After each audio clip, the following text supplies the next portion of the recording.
What's up shinies, it's a boy Little Troll Face. Welcome back to another video. Today we're gonna do a Teletubbies creepypasta. If you're new here, subscribe. Let's just get started with the story. Some people may remember the TV show Teletubbies.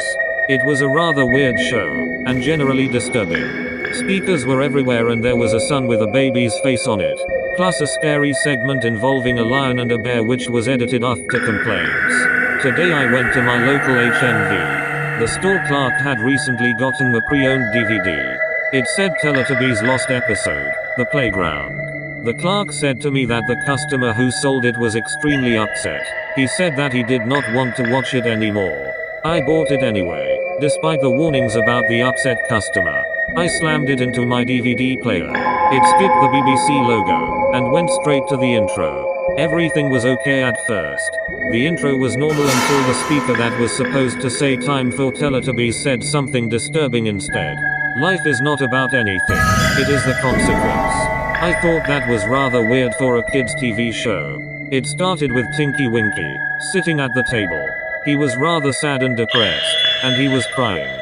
Not like cartoon crying, but actual real human crying. It skipped to another scene.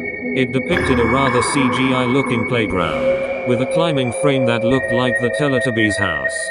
Whoever made the CGI was rather crap at it. It was all wireframe. But then a sickening scene appeared. There were too much children, but they were committing seppuku.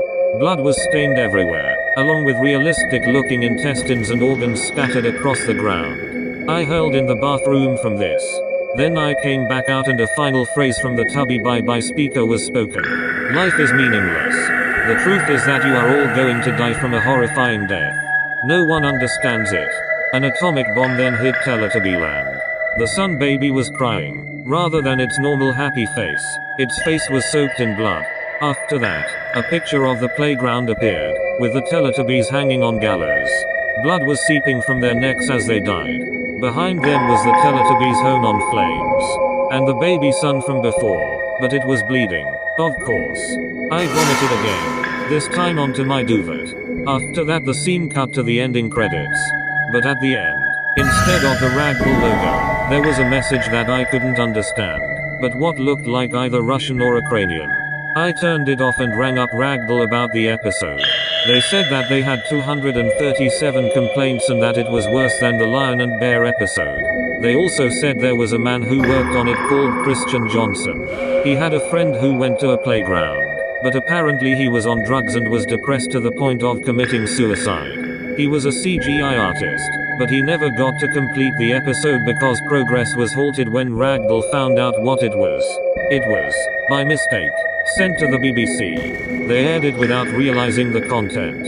After just 5 minutes of the episode, complaints started ringing in. Parents said it was disturbing for their children and BBC took it off air immediately. Christian killed himself after the BBC aired it, fearing that life is not about anything and that it is consequence.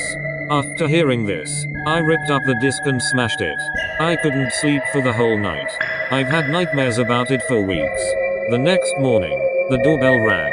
A man dressed up as a blood-stained Teletubby appeared, and said his name was Ted Goldman, the same person who worked on Pingu's Punishment.